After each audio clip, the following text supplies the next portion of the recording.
Assalamualaikum warahmatullahi wabarakatuh. Bismillahirrahmanirrahim. Alhamdulillahirabbil alamin wassalatu wassalamu ala sayidina Muhammadin wa ala alihi wa ashabihi ajmain. Amma ba'du. Bapak sekalian, para jamaah yang kami hormati, pertama-tama marilah kita panjatkan puji syukur kehadirat Allah Subhanahu wa taala. Allah masih memberi rahmat dan nikmatnya kepada kita semuanya sehingga malam hari ini kita masih bisa bertemu kembali untuk bersama-sama belajar. Kedua kalinya salatullah salamullah semoga tetap terlimpahkan kepada Nabi Muhammad sallallahu alaihi wasallam, satu-satunya nabi yang bisa memberi syafaat kepada umatnya. Semoga kita termasuk orang yang mendapat syafaat. Amin. Allahumma amin. Bapak sekalian, para jamaah yang kami hormati, malam hari ini kita membaca surat Al-Baqarah ayat 67 ya Pak ya. Bapak sekalian, para jamaah yang berbahagia. Jadi ini tadi sengaja kita lanjutkan karena biar ibaratnya mocok keterangan itu biar lengkap gitu Pak ya. Biar enggak terpotong di tengah begitu bahasanya kan begitu.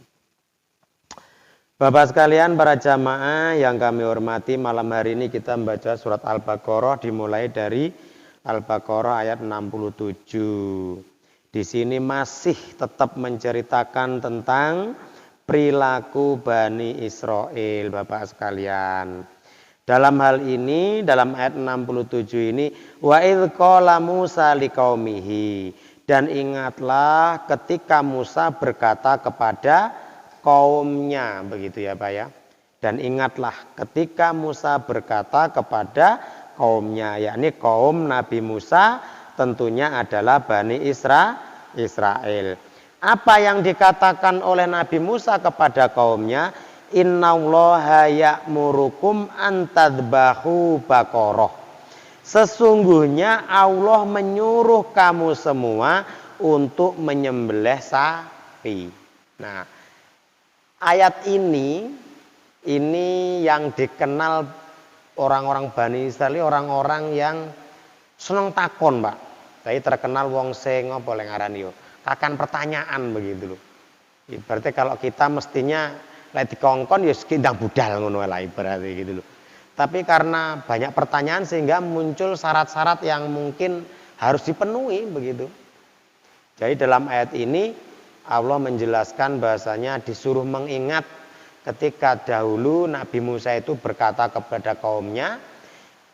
Perkataan Nabi Musa ini dari firman Allah. Sesungguhnya Allah menyuruh kalian untuk menyembelih sapi. Qalu atattakhiduna huzua. Mereka kaumnya Nabi Musa itu berkata, apakah kamu Musa akan mentertawakan kami begitu loh. Wong dikongkon ibadah mbelih sapi kok bahasanya malah dianggap oleh kaumnya itu mentertawakan begitu loh. Apa lek ngenyek bahasanya begitu loh. Kan itu termasuk ibadah begitu loh. Jadi disuruh ibadah menyembelih dengan cara menyembelih sapi, malah mereka menjawab, kowe iki apa arepe apa lek ngarani arep melehne kita semuanya begitu. Apakah kamu akan membuat kita itu bahan tertawaan malah begitu. Jadi memang ya jenenge kaumnya Nabi Musa ya kaum sing angel lah sebenarnya kan begitu. Kalau kaumnya nabi-nabi terdahulu pokoknya enggak taat libas habis. Tapi kaum Nabi Musa ini beda begitu loh. Wis dikai peringatan, dikai nikmat, panggah wejik balelo begitu sak karepe dhewe. Termasuk ketika disuruh untuk menyembelih sapi begitu loh. Kemudian qala a'udzu billahi an akuna minal jahilin. Kemudian Nabi Musa berkata, aku berlindung kepada Allah. Aku berlindung kepada Allah apa lek ngarani agar tidak menjadi orang yang bodoh begitu loh. Jadi ini menunjukkan bahwasanya perintah menyembelih sapi ini memang perintah Allah, bukan karepe Nabi Musa dewe begitu loh. Sehingga Nabi Musa menjawab, saya berlindung kepada Allah agar berlindung agar tidak menjadi orang yang bodoh begitu loh. Kemudian dilanjutkan lagi, qalu ud'u lana rabbaka yubayyin lana mahi. Kemudian kaumnya Nabi Musa berkata, qalu ud'u lana rabbaka yubayyin lana. Kaumnya Nabi Musa berkata, berdoalah kepada Tuhanmu untuk menjelaskan kepada kami apa sih sapi itu, sapi yang bagaimana begitu loh. Jadi kondungo minta petunjuk Allah, sapi sing piye sing kudu disembelih begitu loh, maksudnya begitu, Pak.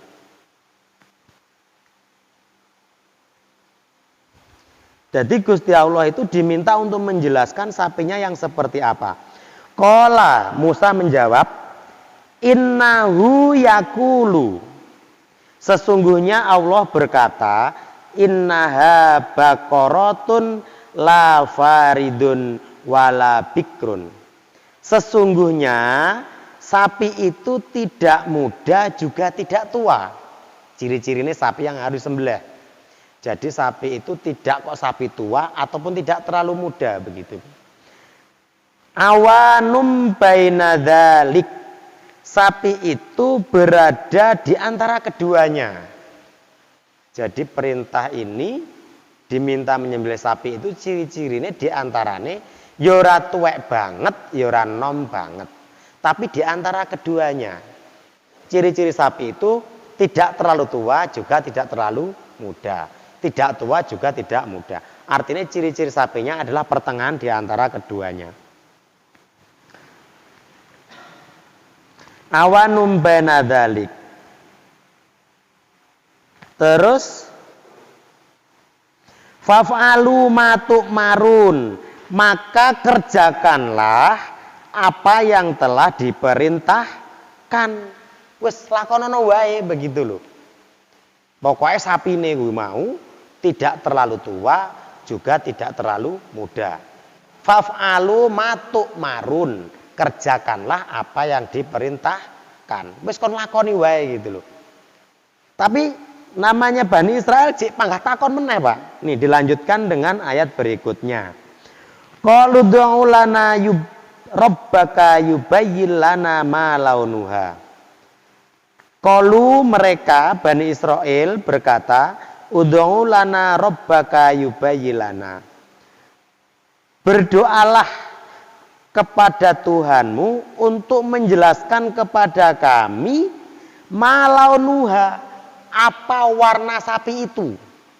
Cek takon meneh jan. Mau wis diomongi masalah umure, wis dilakoni kan wis, berarti kan nggak perlu pilih-pilih begitu loh. Ya, nggak perlu pilih-pilih. Ketika yang pertama nggak perlu pilih, tapi mereka main nanya lagi gitu loh. Apa warna sapi itu? Qala kemudian Musa menjawab, innahu yaqulu, sesungguhnya Allah berkata, innaha baqaratun safraun faqi'ul launuha tasurrun nadirin. Sesungguhnya innaha baqaratun safraun faqi'ul launuha. Sesungguhnya sapi itu warnanya kuning tua. Yang tadinya wis disebutnya umure karena dia takok meneh. Akhirnya apa? Akhirnya Allah memberikan petunjuk kepada Musa untuk menyampaikan. Makanya bahasanya di sini qala, pertama itu Nabi Musa yang berkata, innahu yaqulu, sesungguhnya Allah berkata. Jadi perkataannya Allah yang dilafalkan diucapkan oleh Nabi Musa begitu. Warna yang disebutkan di sini adalah innaha baqaratun safraun faqi'un launuha. Sesungguhnya sapi itu kuning tua warnanya. Kuning tua warnanya begitu. Jadi kuning tuek begitu loh.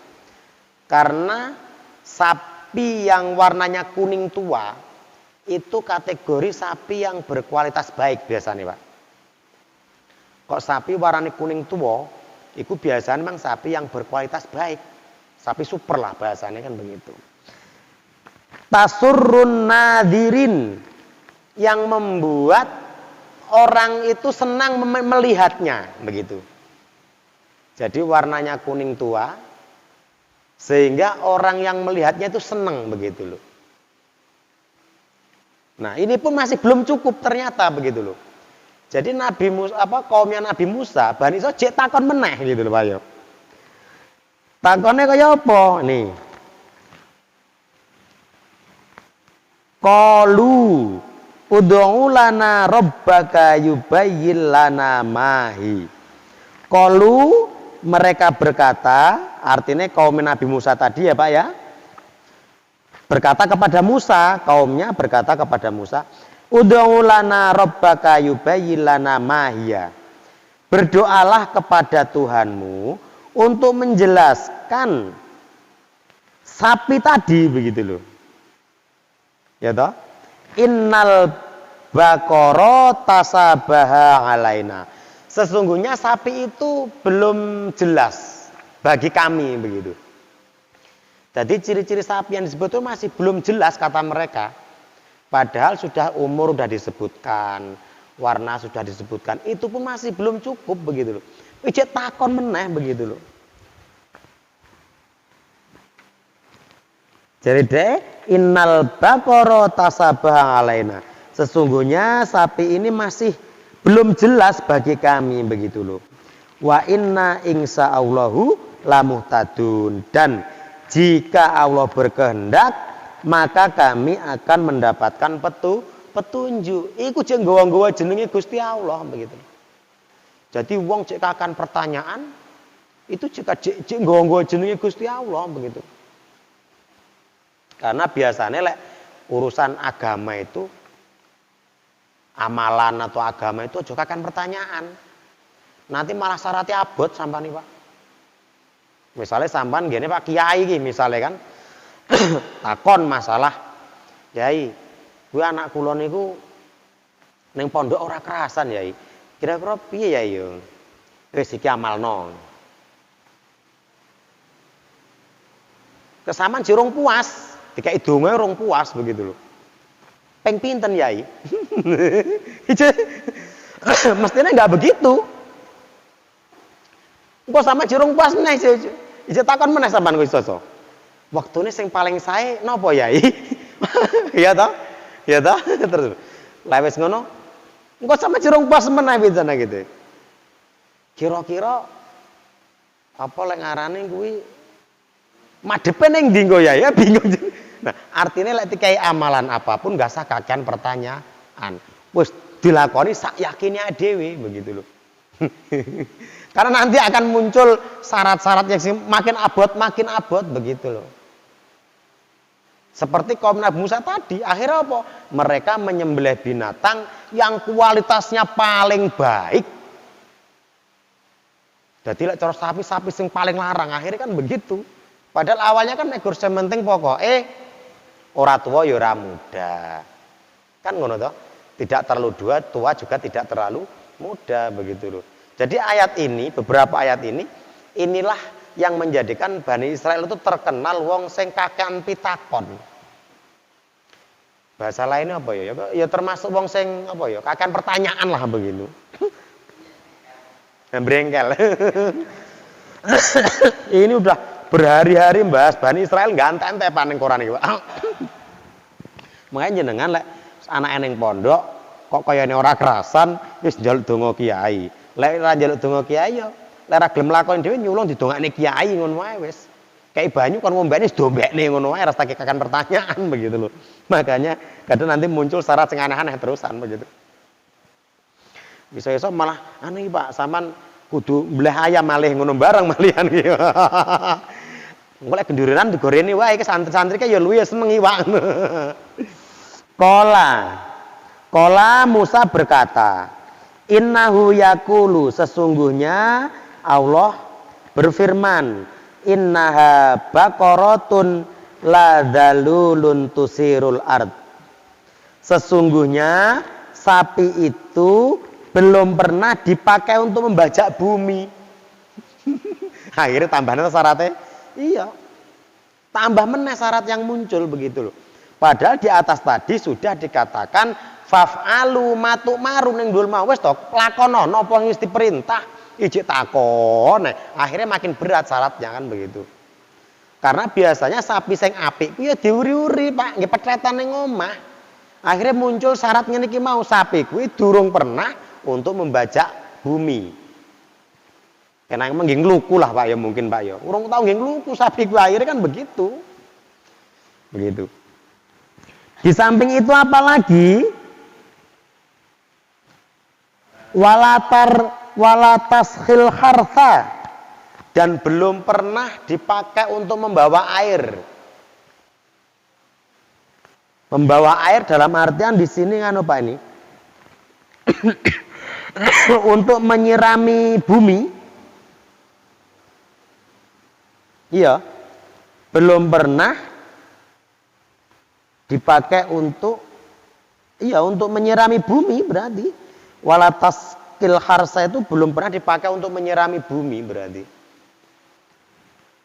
Musallamatun la siyata fiha dan sehat.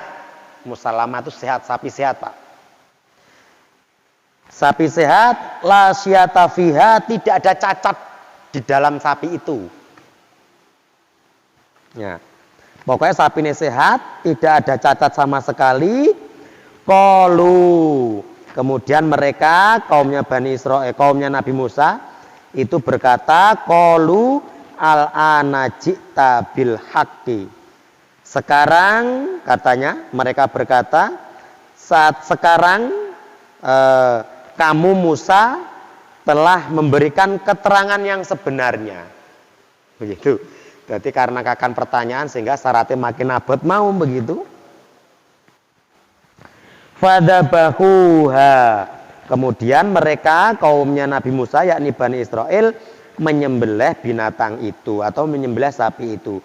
Wa makadu yaf'alun. Hampir saja mereka tidak menjalankan perintah itu. Hampir saja Pak. Mungkin kalau nggak menjalankan mungkin akan kena azab lagi dari Allah begitu loh. Mungkin seperti itu karena ya mereka orang-orang yang sebenarnya pinter sehingga kadang kebablasan begitu. Jadi itu aja yang kita sampaikan di antara kisah yang diceritakan di dalam Al-Quran tentang Bani Israel. Dan beberapa ayat ini yang membuat Bani Israel itu terkenal bangsa yang kaken pitakon. Lek dikongkon senengane takon, makanya sampean lek karo kiai ngono ya aja kakan pitakon. Malah serate abot engko ibaratnya kan begitu. Misale sampean njaluk tulung karo kiai, niku sawah kula niku kok dipangani tikus terus. Niku amalane napa yai kan begitu. Kadang kiai les paham biasane dikaya amalan napa iki engko wacanen yah mene. Terus kemudian ping sakmene biasane ngono kuwi. Karena memang Al-Qur'an itu ketika dibaca beberapa kali yang sudah diijazahkan ini memiliki fadilah kekhususan begitu. Banyak sekali begitu loh. Kayak misalnya ayat kursi. Ini ketika dibaca sekian kali misalnya untuk magrioma karena mungkin anaknya nangis wae enak sing goda, nah itu ini akan memiliki manfaat tersendiri begitu. Sehingga tapi itu harusnya gurune biasanya Pak, ora sembarangan begitu loh, ora sembarangan. Biasanya saya juga melakukan hal itu pas anak cilik lah Pak, ya paling umur berapa bulan, kadang nangis, agak meneng-meneng, ya udah. Baca itu Hidayah Fatihah kepada guru-guru saya dulu begitu. Kemudian baca surat ayat kursi begitu, baca sekian kali, ngubengi omah. Ya ora apa-apa. Itu boleh-boleh saja begitu. Karena sebenarnya memang Al-Qur'an itu setiap huruf itu ribuan malaikat yang menjaga, Pak. Maka apalagi ketika kita baca berulang-ulang satu huruf, misalnya Yasin itu kan 2 huruf ya, ya dan sin. Setiap huruf dalam Al-Quran ini menurut keterangan para ulama itu ada ribuan malaikat yang menjaga setiap huruf itu. Makanya Al-Quran ini ketika dibaca sekian kali akan beberapa ayat memiliki fadilah atau keutamaan tersendiri begitu. Dalam keterangan Al-Quran, huwa sifaul lima fis sudur. Al-Quran itu termasuk obat penyakit hati. Jenengan kok kemerungsung, jengkel karo konco, muangkel karo bojo. Ya aja dilampiasne maca Quran wae jenengan ki. Iya. Karena Al-Quran itu sebagai obat begitu loh. Sebagai obat gitu loh. Ini ada yang melakukan penelitian, lain jenengan mungkin membaca artikel orang-orang barat.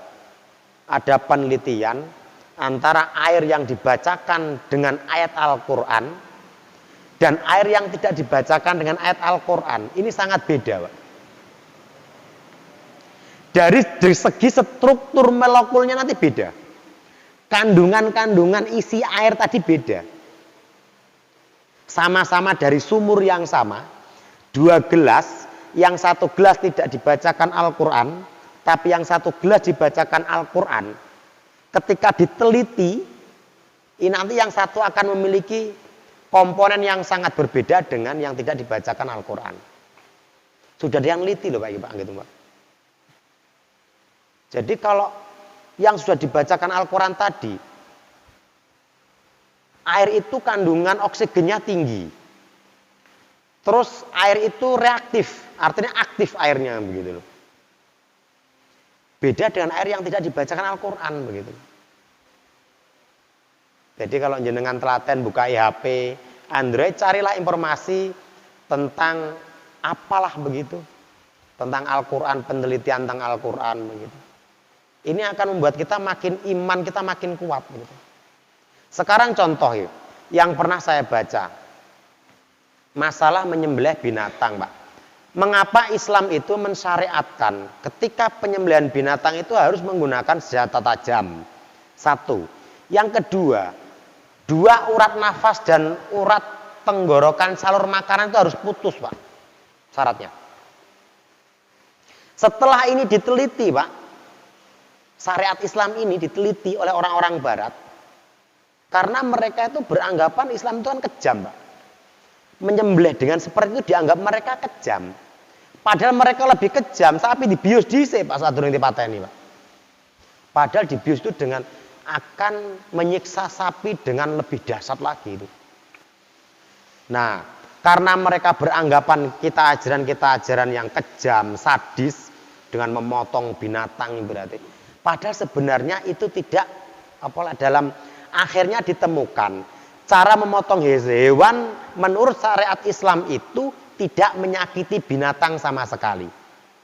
Jadi ketika binatang itu dipotong dengan senjata tajam ya Pak ya, 2 urat nafas dan 1 urat nafas dan 1 urat jalur makanan itu dipotong, Pak. Sapi itu tidak merasakan sakit sama sekali. Dia akan merasakan seperti tidur nyenyak. Begitu. Ini penelitian ini melibatkan teknologi Pak, teknologi tinggi begitu. Jadi diadakan penelitian, beberapa sapi, sebagian sapi itu dikasih chip dalam tubuhnya untuk merekam rasa sakit. Sebagian sapi juga dikasih chip, sama-sama dikasih chip. Yang satu sebelum dipotong itu dibius, sebagian yang dibius, sebagian tidak dibius. Ternyata sapi yang dibius tadi, data yang diterima oleh chip tadi dikirim ke komputer menunjukkan bahwa sapi yang dibius tadi itu merasakan sakit yang amat sangat. Tetapi sapi yang tidak dibius, dipotong dengan syariat Islam, dia itu merasakan tidur nyenyak, Pak, pules tidur. Kayak wong pingsan ngono kae. Klemon plek turu.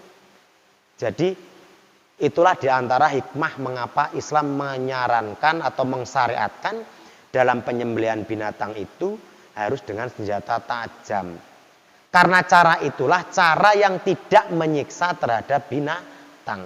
Binatang merasakan tidur nyenyak, tidak merasakan sakit apapun, begitu. Begitu. Dan ini yang meneliti bukan orang-orang Islam, Pak, malah Pak, begitu loh. Jadi ini mungkin informasi yang membuat keimanan kita makin kuat, Pak. Begitu. Jadi ajaran Islam memang untuk kita semuanya, untuk makhluk yang di muka bumi. Makanya wa ma arsalnaka illa rahmatal lil alamin. Aku, kata Allah, tidak mengutus kamu Muhammad sallallahu alaihi wasallam kecuali untuk rahmat semesta alam. Binatang pun disayang, Pak. Manusia hanya berhak mengambil dagingnya, nggak boleh menyiksa, Pak. Nggak boleh. Jadi itulah keterangan pada malam hari ini. Semoga sedikit ini bisa menambah keimanan kita semuanya. Pertemuan malam hari ini ya membawa manfaat bagi kita lah. Minimal kita tahu sebagian isi Quran tentang ini, begitu ya Pak ya. Mungkin kita sampaikan tentang manfaatnya hukum Islam tentang A, begitu ya Pak ya. Sehingga ini menambah kita keimanan kepada Allah Subhanahu wa taala. Dan ini ya untuk diri kita sendiri, begitu. Tidak untuk siapa-siapa, karena iman kita ini ya untuk kita sendiri, bukan untuk siapa. Kita tidak bisa menyelamatkan anak kita, kita tidak bisa menyelamatkan istri kita tidak bisa menyelamatkan siapapun. Yang menyelamatkan kita nanti di akhirat diri kita sendiri, tidak siapapun. Kalau kita punya sedekah jariah di masjid, ya kuwi yang nanti mungkin bisa menyelamatkan. Jadi mumpung kita masih bisa beramal baik, seberapapun itu, sesuai kemampuan kita ya harus beramal baik, begitu. Karena kalau udah sana nanti itu udah nggak bisa kita nego lagi gitu. Ojo eman-eman, duit 100.000 pengen sedekah ya 10.000 ora apa-apa, 2.500 ya ora apa-apa, 2.000 lebone kotak amal ya ora apa-apa. Gitu. Makanya ada sebagian orang yang mengatakan ya harta itu harus dibawa mati, kan begitu ya Pak ya. Kita mencari harta harus bawa mati loh Pak. Ya Pak ya. Ya Pak ya kira-kira. Iya, tapi harta yang bagaimana? Harta yang kita infakkan di jalan Allah. Harus itu. Ya tidak semuanya. Karena kalau kita wasiat Pak dalam Islam, misalnya Pak Sarap parkir wis tuwek misalnya kan gitu wasiat ning anake. Karena anaknya ini ndablek ora mampu karo bapake, akhirnya wasiatnya apa? Seluruh harta saya wakafkan ke A misalnya. Itu gak boleh Pak itu Pak. Diharamkan oleh Allah. Maksimal 1/3 Pak Meguran Pak. Orang wasiat itu nggak boleh itu. Makanya mumpung kita masih bisa berbuat baik, mungkin bisa kita bersedekah, mungkin kita bisa berinfak di masjid, ya minimal anggar Jumat nggak duit lah rakyat 2.000 lebone kota amal kan begitu. Anggap ada yang nguyuh ngising lah, Martin begitu gitu. Begitu. Bapak sekalian yang kami hormati, begitulah pertemuan kita pada malam hari ini yang menceritakan tentang Bani Israel, kaum yang terkenal banyak pertanyaan begitu.